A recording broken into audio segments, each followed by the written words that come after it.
This is Phil Bell on the Daily Mojo with your morning update. Now, normally I talk to you about the absurdity that's coming from government, and you know that government does a lot of absurd things every day. But today, we've got some absurdity coming from the private sector, specifically Major League Baseball, who has decided to go woke yet again. You see, recently they decided to include the records of Negro League players in with those of the major leagues. Now, I want you to stop and think for a second, because if you decide to talk about this, whether it's with your family, your friends, or your neighbors, you are going to get a lot of pushback, especially from people who consider themselves to be bleeding hearts. And this is what I want to make sure that you know and that you share with them. You see, the folks in the Negro Leagues, although a lot of them were great players, and they certainly should have been playing in Major League Baseball, didn't play in Major League Baseball. They didn't play with the same competition. They didn't necessarily play by the same rules, and they most certainly didn't play on the same fields. Just like aspects of Major League Baseball, a lot is unknown about what happened in the Negro Leagues.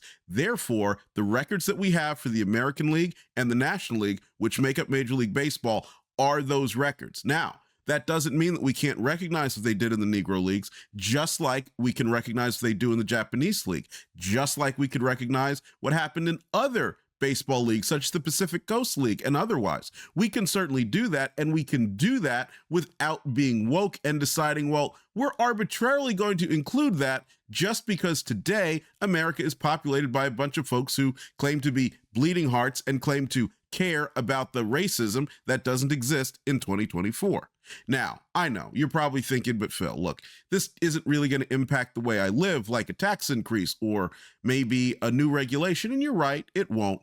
But if we don't control the culture and if we don't push back on things like this, then you will absolutely see a continued loss of freedom. And that is what's important to guard against. Now, the best thing that you can do is go to thedailymojo.com and download the Daily Mojo app and turn on notifications. That way you will get an alert every time I put out a good message like this and give you some advice on how we can save our nation.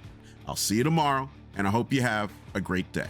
Phil Bell's Morning Update is only on thedailymojo.com.